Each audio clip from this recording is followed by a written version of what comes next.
Let me go ahead and start. Hi, everybody. My name is Tanya Schultz. I'm the president of the Association for Women in Communications, the South Florida chapter. I've been the president on and off since 2008. We've experienced some great things and some incredible time that we have gone to.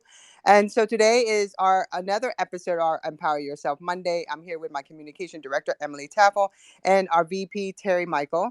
And we're every Monday where we feature a woman, outstanding woman in communications that's shown such an incredible leadership and empowering other women. And we love to hear her story. So again, this is our episode 37. And by the end of this year, we'll have it all up as a podcast. And we're going to be promoting all over the internet because we want to continue doing this because we love hearing all the different stories. And I was able to talk to National, and I was telling them about it, and they were like, they thought it was really fantastic that we're featuring all these incredible women in communication. So before we start today, I wanted to let full disclaimer: you are going to be recorded, live stream, and our goal is to cut up these little snippets to promote the podcast. So again, this is just today is the recording. We're going to be distributing this content out from all over the social network and also on our website.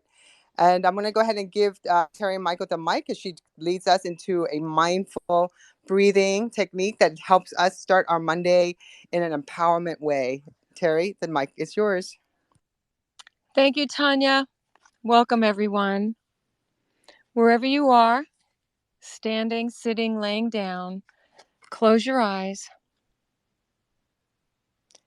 Take a deep breath in through your nose. Exhale through your mouth. Again, inhale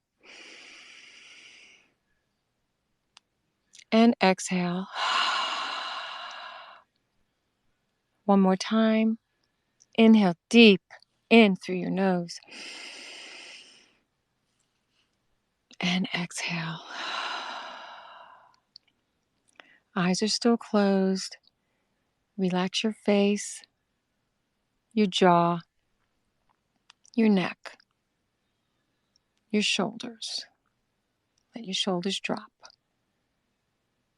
Visualize the stress going down your arms and out through your fingertips. Relax your torso, your hips. Allow the stress to go down your legs, out through your toes. And you're completely relaxed. Gently breathing in and out through your nose. And all I want you to think about is to visualize the air going in and out through your nose. Focusing on that. Any thoughts that come through your mind, allow them to float off like clouds in the sky.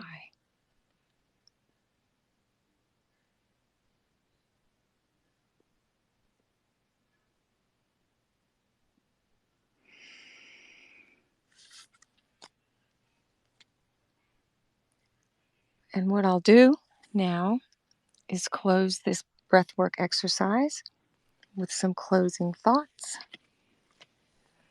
Hope is nature's way of enabling us to survive so that we can discover nature itself. For this day, acknowledge the restoring power of hope. Direct that power to bless all that needs healing in your life, including your negative attitudes and disappointments. Namaste. May the divine in me honor the divine in you. Thank you.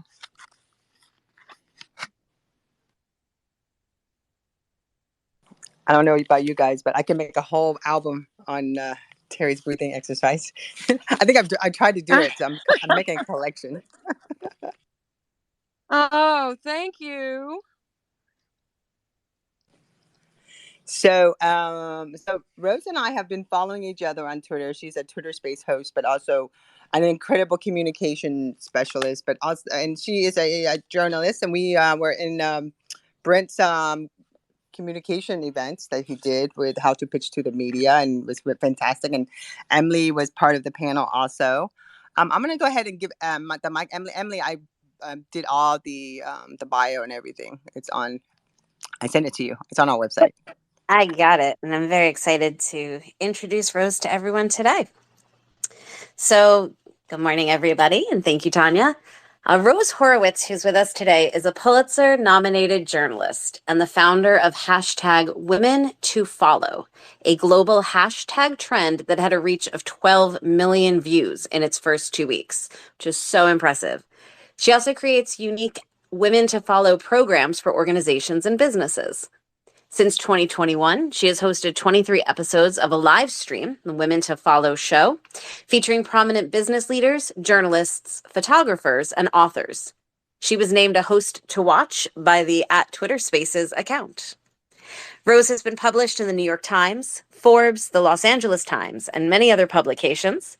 She's also created content for brands such as Citi and Morgan Stanley. She produced 250 daily consecutive episodes for Digital Innovator and Professor Srinivasan. Sorry, Rose, if I said that incorrectly. Their hashtag COVID-19 show, which launched as the lockdown began. She co-hosted 30 episodes and booked many of the guests. And of the 457 guests, 56% were women, including journalist Maria Ressa, who received the 2021 Nobel Peace Prize. She also helped conceive and launch a weekly medical live stream and podcast show at She's on Call. Rose has published poetry in poetry journals and has studied with numerous poets. One of her poems was published in the award-winning Dare to Dream, Change the World, a children's poetry anthology published in 2012 by Kane Miller Books. And that's only what's in her bio, because I have heard amazing things from Tanya about Rose overall as a person and a woman, and she's certainly inspiring, and we look forward to your story today, Rose. Thank you so much for being here with us. Thank you so much. Okay, what do I do now? Great introduction. Thank you. And I loved your breathing exercise at the beginning. You had me. It sets you, they say mindset is everything, right? And so it gives us a mindset, and our mindset today is about, like Rose was asking me, it's like, what do we talk about? I'm like, we're talking about you, Rose. It's Empower Yourself Monday. We want to know about you and what you're doing and where you've been and how you got here. And the bio is fantastic. We want to know more. So Rose, tell us a little bit more about yourself. And also, how did you come up with Women to Follow? What a catchy hashtag. And it's a huge hashtag, by the way. So It just came about organically. I have been always interested in the status of women, I guess, and as I've looked back now in the last 3 years about what I've done as a girl and growing up, it was always there. But I've been exercising, came out of the gym, saw a tweet from a group called Gender Avenger, which is a great nonprofit if you're not following them. And it was a story, and they published a story about how of the 3,000 journalists that cover Washington, 92% of the men only retweeted other men, retweeted of them other men, and of the 25 women that they did retweet, they only, it was like the top 3 women that they retweeted, and that was it. So I put out a hashtag. I put out a tweet, and I said, let's get this party started. I'm going to name 3 women to follow, and then I tagged people in different fields to name others. And I went to the library to do a story, and my Twitter feed went bonkers. And people just took it up and naming other women. And it just kept growing. And it was like, wow. So that's how it began. And you, like literally in your circle, you have featured so many variety of women and have empowered them. When you got into Twitter Spaces, what were your thoughts? Tell us how the journey on how you went from that. Then they start doing Twitter Spaces. Well, it became a hashtag in 2018, and I followed it by writing profiles of women in different fields. And my first one was Soraya Shemley, who was head of the Women's Media Center in Washington, and was just coming out with a book called Rage Becomes Her. Great book, and we had known each other on Twitter, briefly, but because I could, she was following me probably because of the hashtag, I could DM her and say, hey, I'm going to start these profiles. So I wrote about I think 17 profiles of women that were as Twitter. I like the idea of doing them as Twitter threads, so they were like stories told as in Twitter threads. And then I got busy, and then during the pandemic, I'd really never done broadcast, production or not so much the tech, but what I was doing is coming up with ideas for shows. I mean, we were doing a show every day and getting guests and booking, great guests. So, I mean, the Fiddler on the Roof there was a retrospective on all the fiddlers on channel PBS. And that day I remembered I knew somebody who had been in the cast of Fiddler on the Roof on Broadway in Yiddish. And then there's an actress, Jackie Huffman, comic actress, and she had been in it. She played Yenta, and within that morning, I got them together to do a show. So that's what I was up to, and then I was super busy with that and this medical show that I produced, and people started saying, "Well, why don't you do your own show?" So I did, and it started. My show is a live stream show, and I've done 24 episodes. And I see my producer, Stephen Kaplan, Spin It Social, is here. Thank you, Stefan. He's been amazing. And now I do Twitter Spaces. Also, with some of the women, when there's something hot, like news that has happened, like on abortion, on the breaking news about the Supreme Court, on what's happening in Ukraine. Um, Trying to get my guests to come on my after they've given me several hours to do my live stream, like getting ready, and then I ask them to also do Twitter Spaces. So that's been my involvement in Twitter Spaces. So I've done I don't know, half a dozen shows on Twitter Spaces, but I've been a guest and a speaker in many Twitter Spaces. And I know you have a really strong YouTube channel too. Did you want to I chat a do. little bit about that? Okay. Well, when I decided to do the show, I knew I needed it would be great to have an archive, because I knew this from doing the other shows that I producer on, because then you can if news happens, you can always you can update the news, and link it to your to the show. And then I was doing, clips, video clips to promote the show before and after the show, usually after, but before the show, sometimes with a if I do a pre-interview and I get I happen to get a great quote on that, I will use that to also promote the show. But, having it all on YouTube, allows anybody at any time to look up who my guest was and, look at, and the views, always on YouTube, at least double usually in the next week, after the show airs. Yeah, we're on YouTube too. We're going to be converting. I think distribution of content is so important. So, but I want to also chat a little bit about your poetry, and I want to give that back to Emily, because Emily is a publisher too. She writes. Emily, what books are you on now? You did your children's book during the lockdown. I know that. I did. I published my first book during lockdown, and I have two more in the works right now that I'm working on, but nothing else published yet. On the way at some point over the next year or so. But yeah, the whole publishing world in general is crazy, and the poetry world is fascinating. My book was like a rhyming ABC book, but I'm always fascinated by poets in general and being able to put words and thoughts together in that manner. And you are an incredible writer, Rose.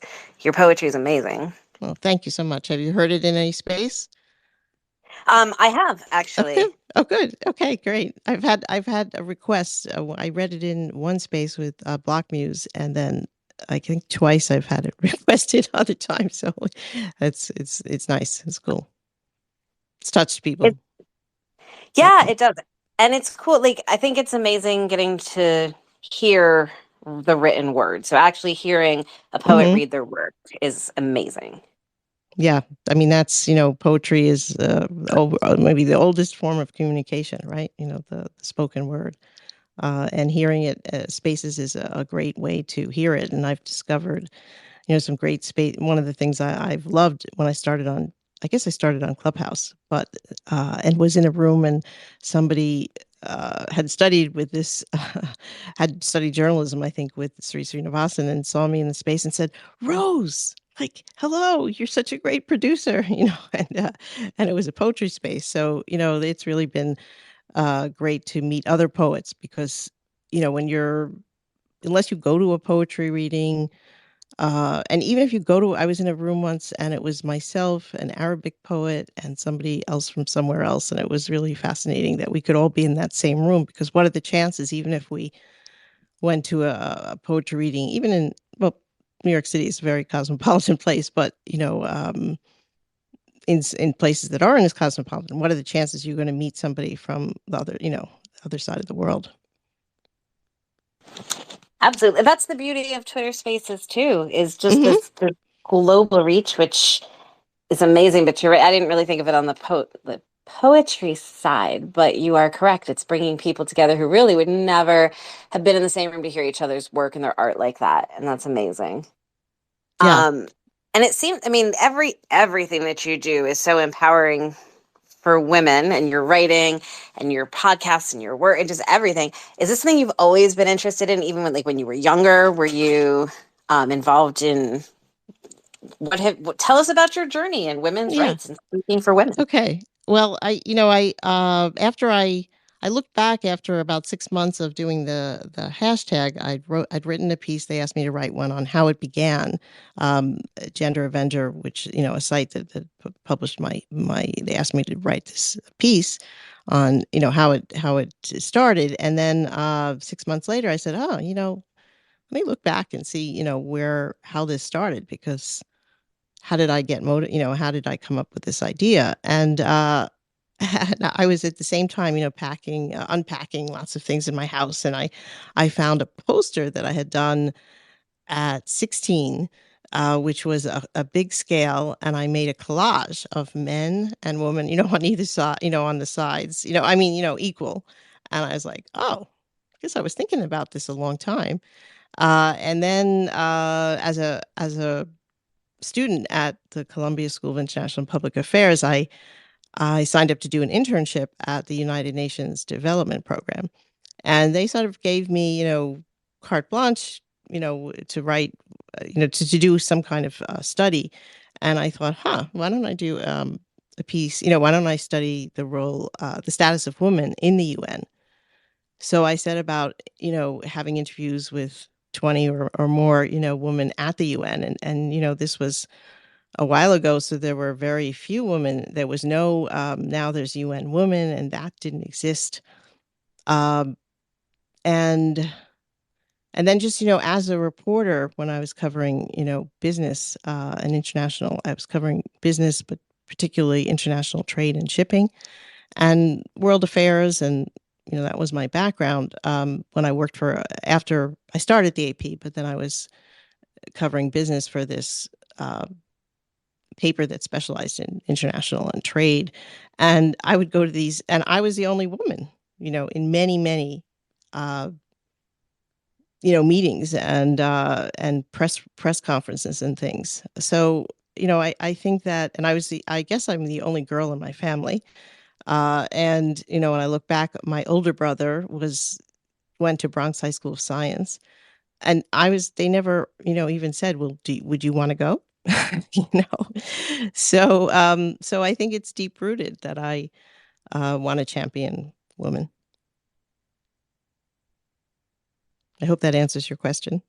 It does. No, that's incredible. I mean, I love hearing the background of the things that sparks the passion for somebody to champion for women, and especially in the way that you do. Because I mean, I know everyone who comes on the show, they're like, "Oh, I don't, it's so weird to talk about myself, right?" But I feel like as women, we have to really boost ourselves and boost one another. And you do so much to boost other women. And you do so much that is inspirational for other women to be able to get out there and jump into male dominated industries and show up and have a seat at the table and make their own table like you have. I mean, that's basically what you did. You were like, all right, ladies, let's do this ourselves then. And that's really inspiring. Well, thank you. Yeah, the idea is with the hashtag. I think what's cool about it is that I'm not saying, there are some, I don't know, sometimes I've been asked to speak in a space about gender and Twitter, and they say, well, maybe men won't come because your hashtag is woman to follow. And I'm like, really? But because it's meant, I'm not saying, don't support men. I'm just saying that women's voices, if you look at the numbers and on Twitter, it's the same, need to be lifted up. And if I can do that with my work, that is, it's great to do. And it's not saying these other people, are not worthy, but it's women just don't speak up in the same way. And in Twitter spaces, I find that as well. If I go into a space, I mean, I've been in a space just, maybe a few months ago, but there were like 6 men and they were talking about maybe something tech, but they were discussing it among themselves. And this was a Twitter space. And it wasn't like there was a featured guest, and they just ignored other people in the room. And when you're in a Twitter space and there are men, women will tend to, they won't jump in. They kind of wait and see when their spot is. Whereas men might enter a Twitter space and, within 2 minutes, they're requesting the mic. Whereas women might wait 5 minutes or 7 minutes, to see what's going on. So I think there's a real need for women's voices on many platforms, including on Twitter Spaces. I really could not agree with you more on that. We talk a lot about that, and the reason we do this show too, because women do need to come out and talk about themselves, empower one another. So for women who do want to start getting involved, get their voices heard, maybe jump into writing or putting their voice out in that way, what's some advice or some tips you could give them? Well, I think you just the tagline for Nike is just do it. I mean, when I was 10, I was interested in journalism. I always liked to write. My father was a reporter at Variety, and when I was 10, I said, "Oh, I'm going to start," and I started the Hurwitz Family newspaper. I know, and I love to write poems, so I started my own anthologies. So don't check with other people. Don't just go and do it, and then see what happens. I mean, with my hashtag, it just happened because I thought of a good, I thought of a great way to promote women and amplify women's voices. So my advice would be, if you have an idea for a book, if you have an idea, if you have an idea for a poem, just go ahead and write it, and then figure out how you can get it seen by people and how you can monetize it. I love that advice because I think one of the biggest downfalls is the more Mm-hmm. that you know, the less apt you are to get out and actually just do something because you know so much. And you start to you're like, well, if I do this, then I have to do blah, blah, blah, blah, blah. And there's people out there who are just writing and putting their work out and just doing it. And the only difference between those who are making it and those who aren't are the people who are just, that you have to get out and just do it. Right. Yeah. So Then you I figure out a think plan, and then you network and you figure out how can I get this seen by more people, or how can I get this published, or how can I, so like when I was starting writing these Twitter threads, first I just wrote them as Twitter threads, and I said, oh, well, how can I have this in a form that I can share on LinkedIn or other platforms, and not as a Twitter thread, because that, it doesn't go away, but it's hard to find. And so then I said, okay, well, there was Medium Medium's around, and why don't I create my own page on Medium? And then there was a way to take those threads and make them basically, a blog, and then that could be shared. And so I've kept pivoting and creating, and like with my show, once I wanted to do it, I fortunately had a model in that I had been, producing these other shows, and I knew that I wanted some help. If I was going to interview these really amazing women in different fields, I wanted to be able to concentrate during the interview and not worry about the tech and um, the tweet going live and so fortunately and thankfully, my friend Stefan stepped in and said he'd be the producer. And a few months later, we had a sponsor, which helped. But first I had to step up and just do it.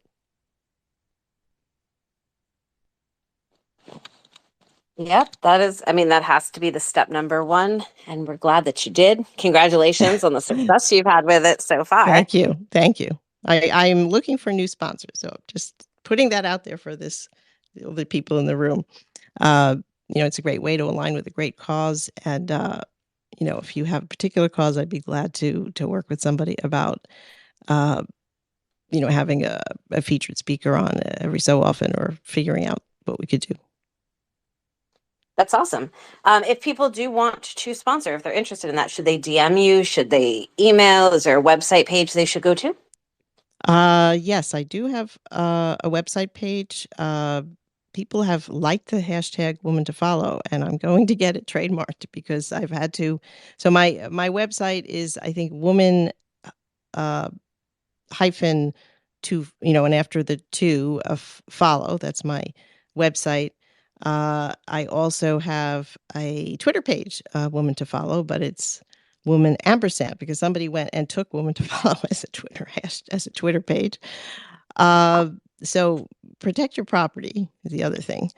But yes, so they can find me, and my email is rosehorowitz31@gmail.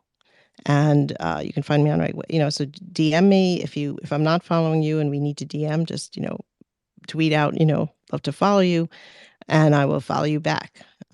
So either my email or on Twitter. And as we're as we're expanding, or looking to alternatives to Twitter, who knows what will happen. On every platform, on Facebook under Rose Horowitz, and on LinkedIn under Rose Horowitz, and on Instagram on Rose Horowitz 31. So Rose, let me ask you something. What are your thoughts Yes. about how social media has changed? Like, where your co-host is Jennifer, who's been on ePodcaster. She talks a lot about Web3. She was one of our first fourth women in communication that we featured. What are your thoughts on that? Because I'm like looking at your poetry, other different things you're doing. It should be on a blockchain. And because I sit in poetry NFT spaces and they're all talking about it. What are your thoughts on that compared to, like, we have already done Web2, right? All the Facebook, Instagram, but now we're going to this blockchain Web3. Let's talk a little bit about that. I know you're getting into it. And also I want to talk a little bit about wisdom. I think something that you're also doing too. I hosted a show with a conversationalist, and Daryl Ledyard, who is big on wisdom. He hosted it on wisdom, and it's interesting because of this conversationalist was just a group of like 12 or 13 of us who were do a lot of Twitter Spaces, host, have communities, or pick a big topic and talk about that for the show and open it up to questions. And when I hosted, he was a co-host and he was on Wisdom. I have not actually, gone on the platform to see what it's about, but apparently it's like one-on-one chatting, and I think only one can join at a time. But I'm curious because I think we do, look how journalism has evolved as I've been in my career. First, I started the AP. The AP still exists, but when I was at the AP in Pittsburgh, UPI was big, and UPI doesn't exist. And then in 2008, when the big recession hit, newspapers, everything was totally changing because of social media, because people were getting their news. I wasn't, but people getting their news on Facebook. And, so advertising collapsed for newspapers. And and I've been affected. And even what you could get paid. Now, everybody thought they could be a journalist and cover anything, right? So you have more people trying to write, and generally the pay went down for stories, like maybe in half.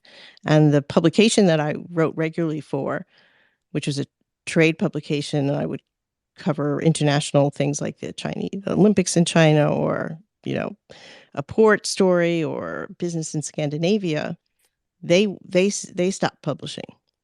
So I had to find social media, and I did, and I learned how to use that. But now, there's Web3, and Jennifer Navarrete is a great friend, and I've listened. In January, she started a challenge, a Web3 challenge, to learn about Web3. And I thought, oh, how am I going to listen every day? I'm too busy. But, she kept it brief. She's a pro. And I then now I'm on Hive, which is on the blockchain. And I posted something about I did a show for my 1-year anniversary with Jennifer Navarrete, Indra Bartona, and Gia El Hassan, and I posted, and it got a lot of attention, and I have money. I don't know, people gave me, I don't know what they're exactly called. But I think you have to keep evolving. If you're going to succeed in media, you have to keep changing, or I'm sure in every industry. And so I think the next thing is Web3, and ownership of your content is so important to a writer. So, I wrote stories for a paper, a weekly. Sometimes, like I wrote a story about dyslexia in Connecticut and changes in the law, and I won a Connecticut Press Association award. But you cannot find that story because Hearst took over these weeklies and decided not to keep publishing 3 of them. And then the papers, didn't have money or whatever, and Hearst, nobody invested in the archive. So you cannot find, it used to be you typed in Rose Horowitz and dyslexia, and the first thing that came up was my story. And that's gone. So how do you protect that?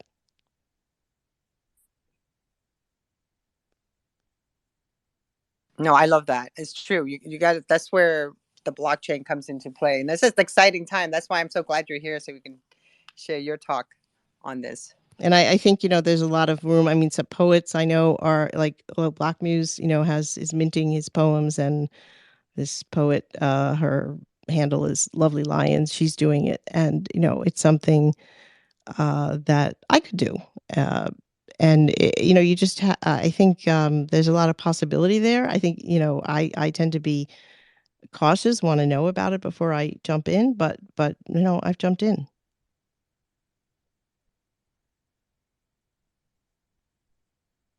Are you what are you up to, Tanya? Tell us a little about what you're Look up at to. you. You're turning it around on me. I love it, Rose. Yeah, well, no, I don't have to. Well, I'm actually sharing your content right now. I'm looking. That's what I do when during the thing. I look at all your stuff, and I'm Yeah. actually sharing a story about Amber Osborne, Mhm. Miss Destructo. I'm gonna put that in the bubble, and I shared your website.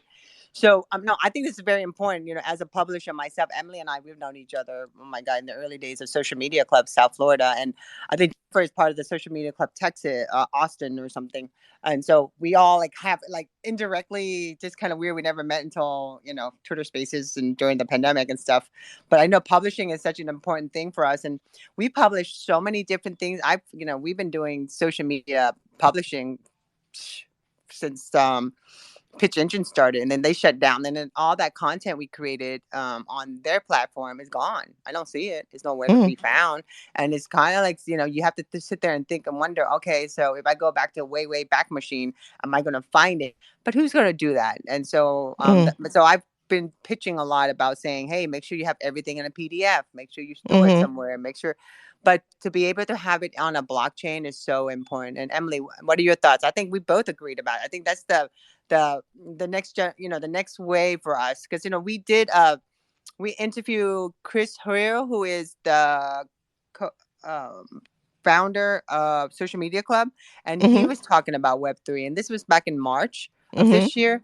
So Mm-hmm. that got a lot of traction, and Mm-hmm. people are talking about it. Mm-hmm. It's not embraced as much, but I think as more brands getting into this and talking about it, it's an exciting time. I think that's the key part. So I think I brought your producer up here, Stefan. Hi, Okay. how are you? Hi. Can I just jump in, Stefan? I'm so sorry, but before we jump No, off a please. topic, I just need to jump in really quick. On the topic of missing articles, I found a really neat trick. There is, if you do a background check on yourself, like an Mm. in-depth background check, which only runs about $20, it actually pulls up everything. Everything from every tweet you've liked that might be like possibly like offensive. No, literally, but it pulls up all your articles, and it pulls up Uh, old articles. Like I had a blog from years ago, back in like the late 90s, where like it just, I thought I lost all of it. And when they did the background check for this TV show thing, mm. it all popped up, and all of a sudden I had all these links from it. So just a tip for Rose or anybody, if you're looking for older articles, run a background check. You might be able to find some stuff you thought were missing.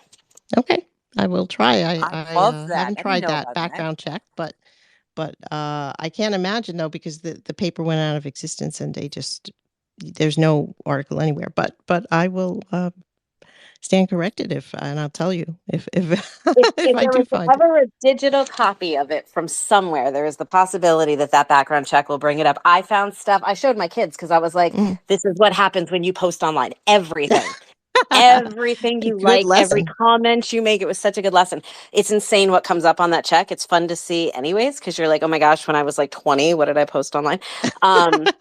But but yeah, so I didn't mean to interrupt you, Stefan. I just wanted to mention that so I didn't forget. But No, welcome. it's fine. It's fine. Hi, everybody. Rose, nice to be listening to you Hi. and everybody. So Rose is an amazing person, as we all know that you've all talked about now for the past 20 minutes. But I've known Rose for quite some time now, and it's always a pleasure and wonderful to work with her in many different aspects. But the few things I wanted to touch on, just a couple actually. Rose hit on many very important points. One about branding, and I agree 100%. You have to make sure that when you have a brand that you protect it, number one, and number two is to make sure that it's consistent across the platforms and across the board, as they say. The other thing that you guys are talking about content and getting it out there, and also what happens if something ends up disappearing. I mean, listen, Twitter is in a very interesting place right now. We don't know what's going to be with this new takeover and everything else. I'll leave politics out of it, but the bottom line is that this is a real power grab, and it's going to be interesting to see what happens. Personally, I'm not leaving Twitter. I don't let anybody run me off of a platform.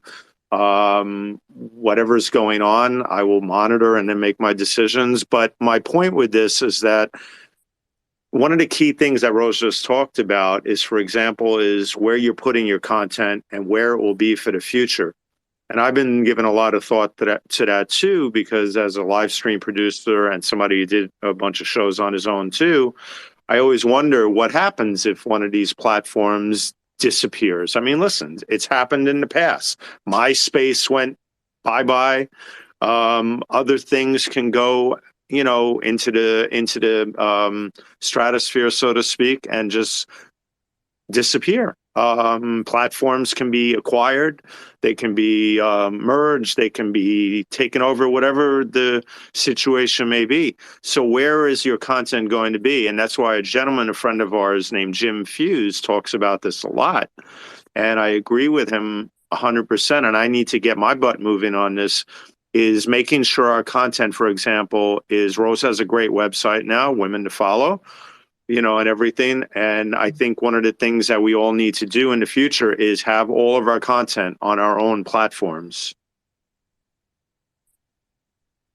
Yep, you're speaking my language. That's what we're doing. Yeah, Totally. no, I saw some people, big people on Twitter this week, as the news was, as we finally saw that Elon Musk was actually taking over. I think everybody had a wait and see attitude. They said they're going to take the content they put on Twitter and add it to their Substack, so that people will always be able to find them. yeah, I mean, wherever it's going, it needs to go somewhere central. That's the key word, putting it somewhere central. For example, a live stream or a podcast. Why not have it, stream directly to your site in the near future? I mean, we all have a million things on our list of things to do, and prioritizing is always the key thing, which is the most difficult thing for many people because we're all juggling so much. But when you're having a live stream go straight to your website, then it's there. You own it. It's there. No matter what happens to anything else, it'll be there. I think the other important channel that Rose created was the YouTube channel because, we worked a lot together on all of this. And but Rose's brand is incredibly strong. I support her 100% in what she's doing because I come from a woman who dealt with a lot when she was younger, my mom, and I appreciate what she's doing for women. And I think there's enough testosterone on Twitter and everywhere else to last us a lifetime. But the bottom line is that own your website. Well, not own your website, have your website and start putting more and more content on it and guide people to it in the near future. I need to practice what I preach here. But that's the number one thing I think people should be doing. So I'll leave it at that. Oh no, I agree with you. I literally have 8,000 files that needs to be uploaded. I'm a Right. live streamer myself, so we actually Women in Communication. We did our first live stream from. I used Bamboozer back in 2009. We did a class in December of 2009, and at the time, my co-president was D. Lawrence. So I was obsessed with streaming. So I just found this app, and that app got sold, and I had to try to grab as much as I can and download and upload. And then you remember, was it Google Hangout? That was gone too. I mean, there was like, and then I think Debbie Right. Erickson's here. We did a live stream every Friday in 2012. That was Spreecast. Well, we loved that platform. That was gone too. So whatever I could, I grabbed it. But then I still have these hard drives that have all these shows that I did. I mean, I was live streaming Monday through Friday from 1 to 2. So and then I did, that's 5 shows, and then I add 3 more, so that was 8 shows. That was just, it was a great time, but I was live streaming so fast, and we weren't. I'm like, actually, if you look at it, I'm a late adopter to YouTube compared to how long I've been online live streaming. But I've been talking about this, and this is something Emily, Terry, and I have been talking to, and I mentioned this to our when we had our national, the presidents had a meetings and we were talking. And I said, our goal right now is to teach our members and the people in South Florida and the ladies and men really focus on building your own platform, learning what's important, the cybersecurity aspect. Dee Lawrence who is coming back in as one of our board members. She's going to be talking more about that because we feel that, cybersecurity is not just about for men to learn. It's something that every woman who is in business should know about. And also, if you're on digital, you need to understand what it is, but own your content. You never know. We all experienced when Facebook went down. I think it was a lot, very traumatic for a lot of people. I did a whole space about it. And so again, I agree with you in every way. So that's why we love talking to different women in communication, different people who believe in that same process, because if we're renters, when you go on the social network, I mean, I think Emily and we've been doing, I'm an early adopter. So like, I always felt like when you go on this social network, you're actually going to people's houses, you're visiting. So Right. if they decide to close the door on you and say, I don't want you to come visit me because I don't like what you're saying, it's their right, because you're just a renter. But if it's your website, it's your domain, and it's your house, as I call it, your virtual businesses, your store, you need to be able to control your message and also be able to, like, why would people come visit you?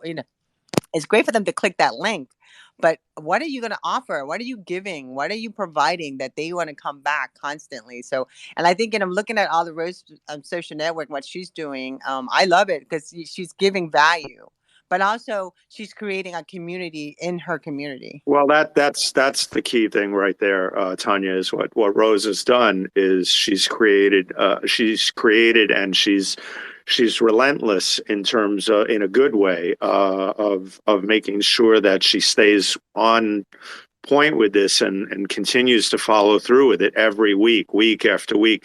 And it's tiring. It's a lot of work. People don't realize how much work Rose puts into everything she does.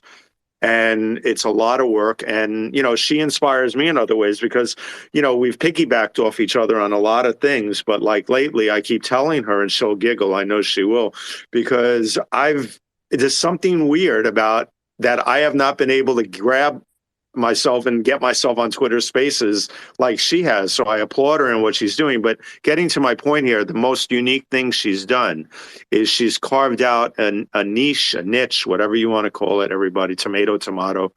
But she's created a very special community, as you just said. And that's important because you can have everything else, but if it's not about community, then it's not a very unique thing, because it's a giant ocean out there and universe, whatever you want term you want to use. And we can all get lost in it. It's huge. I mean, there's so much noise online. But what Rose already has done is she's done that unique thing. She's carved out a space, and I don't mean a Twitter space, a space for herself, and now for others to follow and become a part of and continue on. So the only thing I'm going to say, and I'm going to leave it at this and shut up now and let Rose and you guys continue, I got to go, but is that people need to share and reciprocate, though, and support Rose as much as she's supporting everybody else, and retweet her, share her content and everything else, and let's continue to help her grow.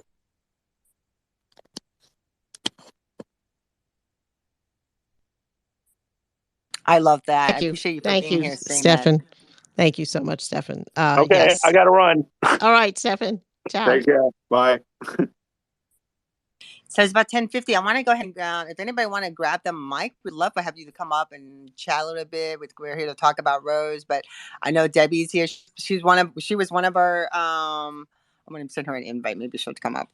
And then Graciela is here too, who started an incredible community on Twitter. Also, I'm going to invite her to speak. And also Brent. Hey Brent, how's it going? And then we have Dream 20 is here, and also Carol King. If you'd like to join us, you're welcome to. And Elena, if you'd like to join us, you're welcome to. And again, he is so right about all that too, Rose. It's really owning your own content and sharing it. Here you go. I'm gonna let Brent come up and talk. I feel like I haven't heard Brent's voice in forever. We haven't spoken to each other in like a few days now. Hey, Brent.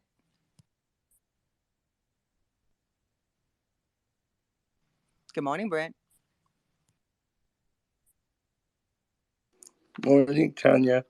I'm happy. Good morning. I'm happy to hear Rose's story again and be in a space with Rose after hosting Rose on my panel. But I also want to let Rose know that I've been inspired by Rose and I joined the journalism field. And Tanya's been watching my amazing journey with creating content and getting to the journalism world to have a press pass. A press media kit? Is that what you're talking about? No, he got a press pass to go cover stories. Oh, a press pass. Which is which is okay, fantastic. Great. I love That's great, it. Brent. And Tanya was able to get me a pass to cover RadFest, which was an anti-aging conference. Yeah, it's an eye awakening. I love and you know, watching you grow, Brent, is so empowering too. So I think that's the key. Like when you lift others and others lift other people, it's like and on and on and on. And I think that's the whole thing in life. That's how I feel. I feel like, you know, we're always pushing that rock up there, but if we along our way, you know, we're pushing it to go up that mountain. We're along way. We see someone else, we can just push them up too at the same time because it's, you know, it's a give and take, and it balances it out. So but I also want to say hi to Graciela. Hey, how are you? And she is an incredible woman too. And we need to honor you too, Graciela. How are you? Good Oh, morning. you're so sweet. Thank you so much for inviting me to speak, Tanya and Brent. You are so amazing. And Rose, I'm so happy to listen to all of the details and to get to know you better. Rose was actually the first poet from Twitter that I featured in my poetry spot in the newsletter. And it was so much fun to collaborate in that way and to feature her work. So I'm very grateful, always will be. And you know what, Rose, I might share that again today, just because it's your day.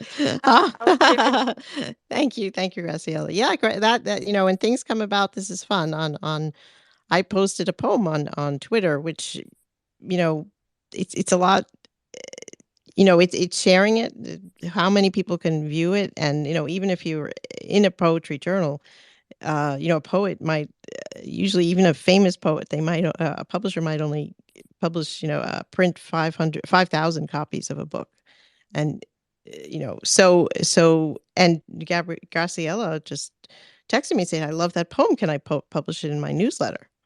Like, oh well. And then I, you know, I kind of googled, okay, you know, does she own it, do I own it? And you know, but talking with her, and she did something fun, which she you know, has a great voice, she recorded it, and it's always really interesting to hear your poem in someone else's voice. So it was really great collaborating with you, Graciela. I appreciate that. Of course. Thank you. Yes. And so, very happy to be here listening in. And Emily, very grateful to follow you and to get to know you better as well. So, everyone, I hope you're having a wonderful Monday so far and that you have a great week. Thank you for having me. Yes. Thank you So for, oh, I thanks was for going to say being thank here. you for joining us too. Go ahead, Tanya. No, go ahead. I'm just feeling the love. Same, just feeling the love, saying hi and thank you. So it's about 10:54. We end this sharp because it's six. Like I always tell all our guests, 60 minutes. That's our goal. Because that's how we start on Monday. So Rose, any final thoughts? What are your next thing you'll be doing? Any upcoming projects you'd like to share with us? Any accomplishment that you've already done that you want to share real quick with us? Yes. Well, I mean, I think that we're seeing another, you know, sweeping change in social media, as you know, Tanya, you talked about Web3. So I'm going to look at, you know, how to uh, post more of my content on Web3. I plan to probably, you know, counter, you know, whatever the uncertainty in Twitter, and post more on Facebook and LinkedIn. And I'm thinking of creating a community. I never, you know, I have a community, but I've never created a formal community. And I'm curious if anybody wants to DM me, you know, their own experience with that. And you know, because my thing is to deliver. I think every tweet that you put out should have a few things. One, you know, overall it has to have value. So, you know, there are three ways you can do that. You can entertain, you can inform, and then also I think most tweets, you know, should have a visual.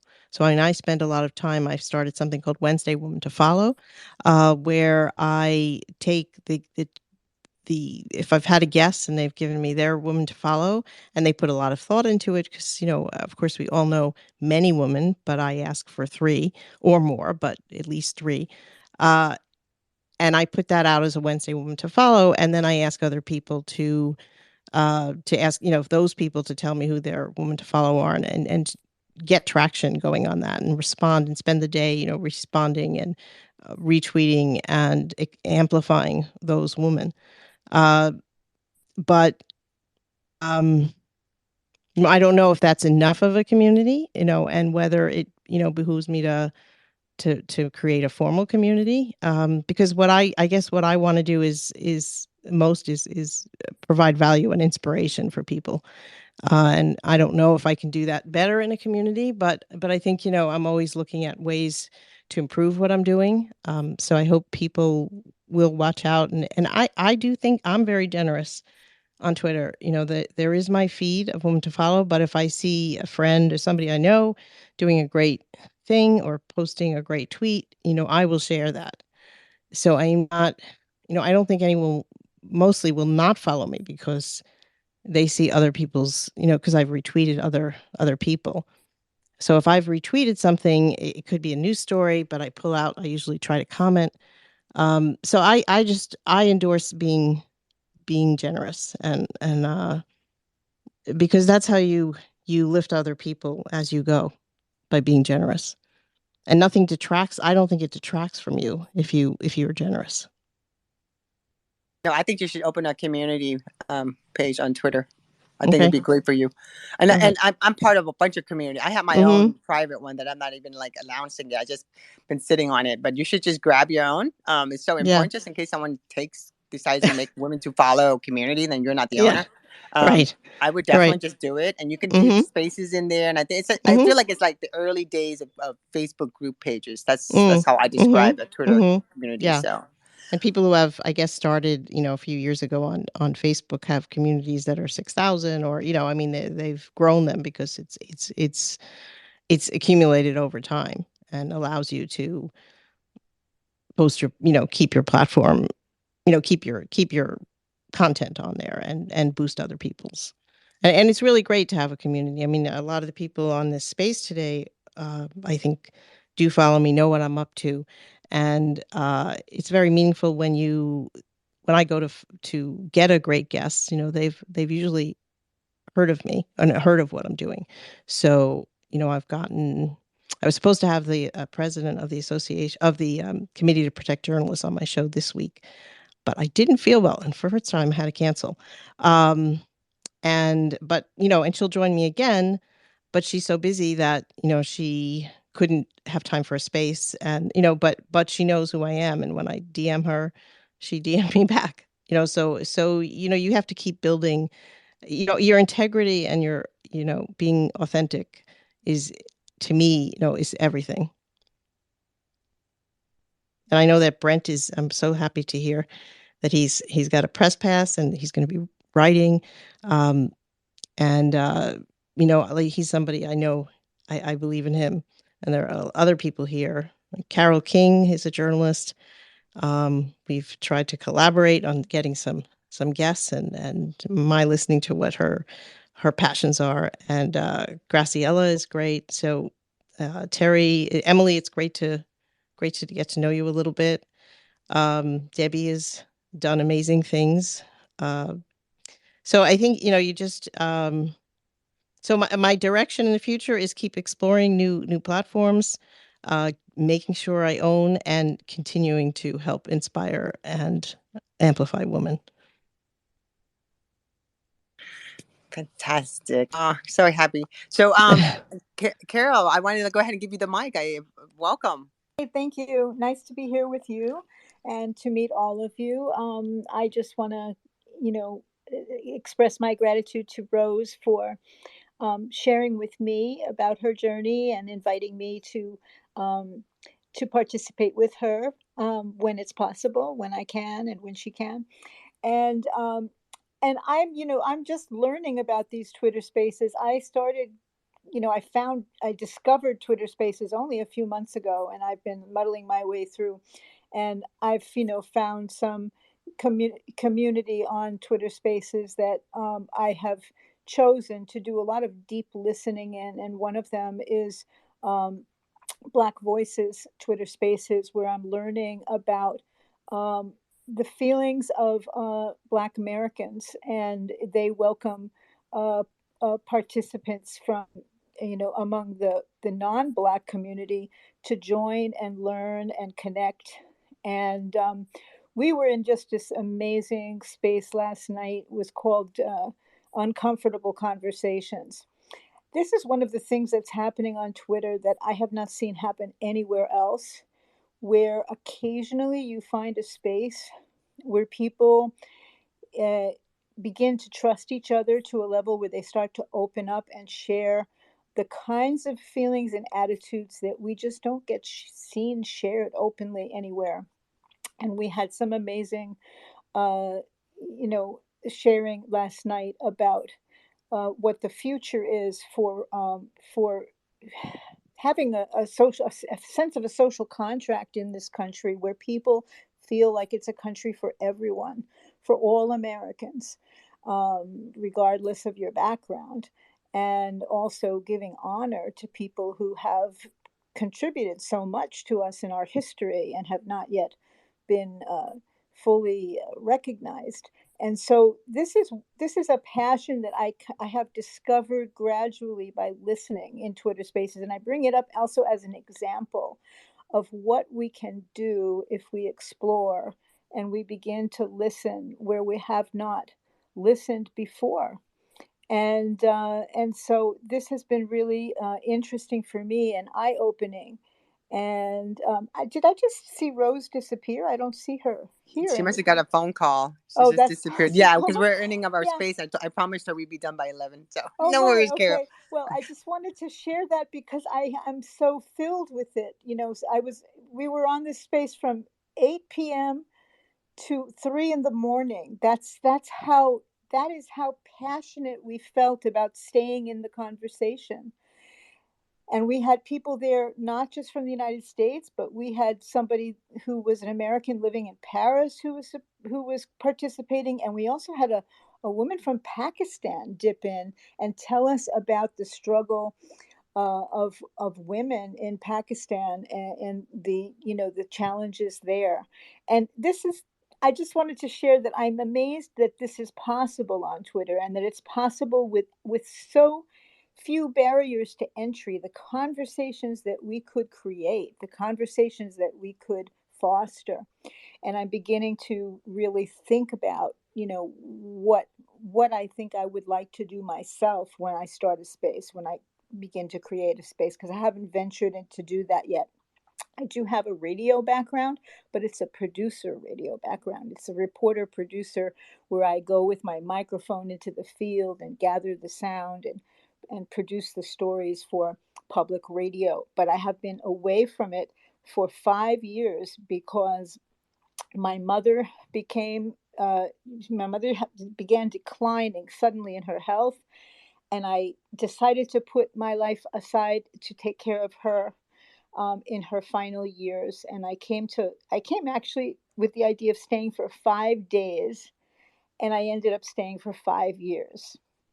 And I won't go into any of the further detail at this moment, but just to say that when I came out of my kind of Rip Van Winkle after she passed, I sort of felt like I was re-entering the media world when so much had changed since I was last deeply involved.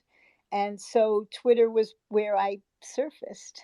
And so it's nice to meet all of you and to learn. I am in Florida, so it's nice to meet women in communications in Florida. I'm in the Tampa Bay area. And once again to really express my love and gratitude to Rose for all that she does, all that I'm learning about her.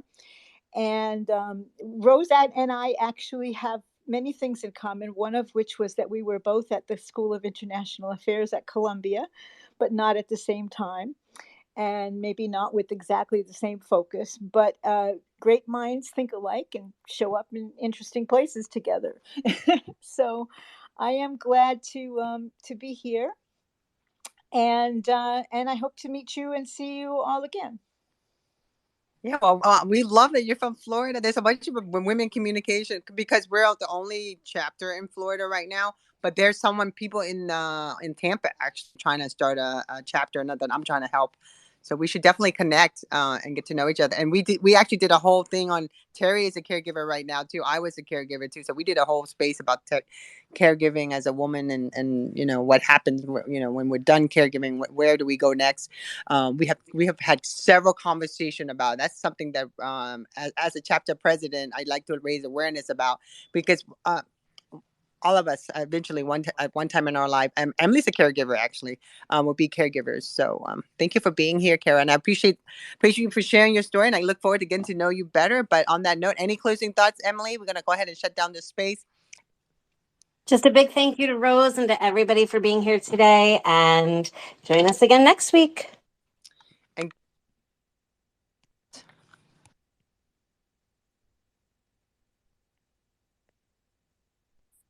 on that note, I really appreciate Rose for being here.